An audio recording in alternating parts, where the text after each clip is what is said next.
Martin Williams, smart business is about creating value rather than counting it. Sam was the Director of External Relations and Customer Service at Hunter TAFE, the CEO of Newsport, and is a Director of Newcastle Permanent Building Society.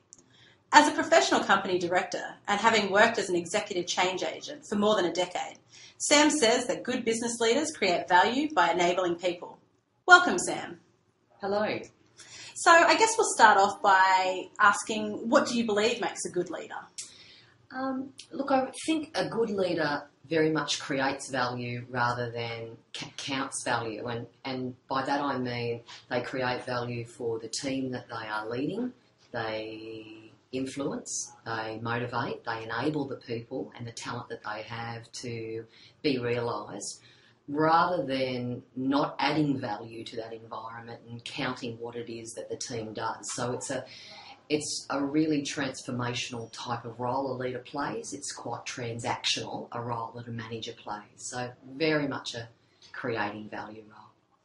Okay, so in your role as a leader, what is one action or task you ensure you incorporate into your diary each week? I think a healthy mind needs a healthy body, so I make sure I do a little bit of exercise. If that exercise is a walk or some yoga or something that just takes me away from the executive or non-executive tasks that I'm doing, allows me to clear my mind, do a little bit of reflection.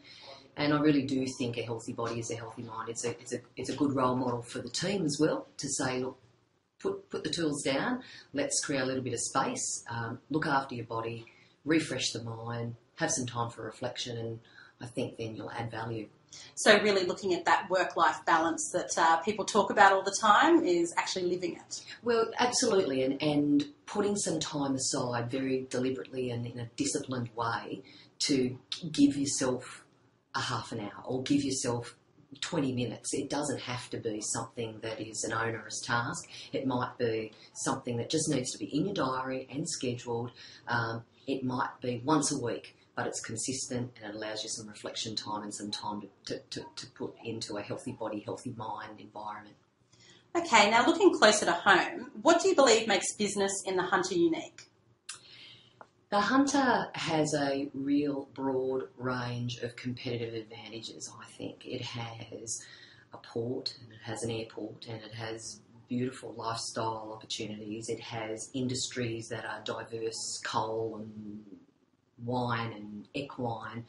It's very innovative and creative, and this blend, I think, it'd be hard to find a lot of regions that have that blend.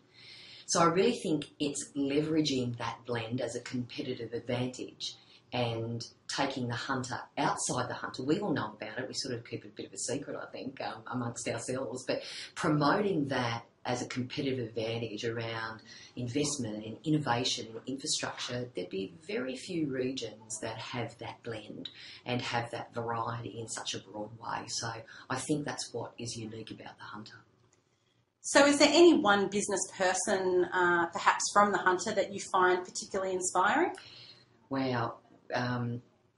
One's hard to think of because you think of many for many different reasons, and you think of business leaders that are at all different parts of the life cycle of their career, starting businesses, or they're growing businesses, or they're revamping businesses, or they're now governing businesses, advising businesses. So I can think of many, but one that certainly comes to mind is Eileen Doyle.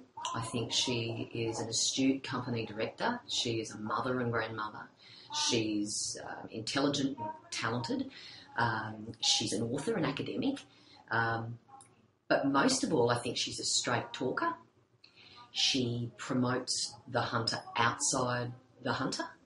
And I think that her ability to support other Hunter business people in their pursuits is also something that I've really valued. So Eileen, for me, would be one of the many that I can think of. Okay, and to finish up today, how do you define the difference between a manager and a leader? I think a manager has a circle of power, and they have some direct reports, and they manage people in a very transactional way. I think a leader has a circle of influence. It's not only the relationships they have, the direct relationships with their reports, but it's the circle of influence in and outside the business and in and outside their team that I think creates that real value and a leadership piece that differentiates really good leaders from just a transactional manager. So I suppose when I look at it, I think, is it a circle of influence?